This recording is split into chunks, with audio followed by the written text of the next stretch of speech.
ఈరోజు ఆలోచించిన తర్వాత నాకు అనిపించింది, వీళ్ళకు కూడా మనం మళ్ళా కనీసం దీపావళి ముందు ఈ ప్రభుత్వం మీతో ఉంటుంది, అందరికీ చేసినప్పుడు నేను ఎవరిని కూడా అందరికంటే ముఖ్యంగా వీళ్ళు హుషారుగా ఉంటేనే నేను అనుకున్న పనులు కూడా సుజావుగా జరుగుతాయి. అందుకే పిలిపించి మార్నింగ్ అంతా కూడా మాట్లాడాం. మొన్నటి నుంచే మేము ఎక్సర్సైజ్ చేస్తున్నాం.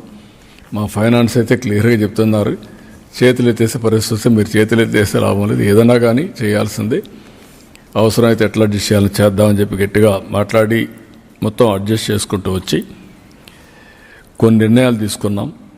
ఆ నిర్ణయాల్లో ప్రధానంగా ఒక డిఏ ఇవ్వాలని నిర్ణయం చేశాం. నవంబర్ 1 నుంచి ఇంకొక 10 రోజులు ఉంది. నవంబర్ 1 అకౌంట్లో అడ్జస్ట్ చేసి ఈ ఒక డిఏ ఇస్తాం. ఈ డిఏ నెలవారీగా 160 crores అవుతుంది. అది ఫస్ట్ ఫేజ్, అది క్లియర్ చేస్తాం.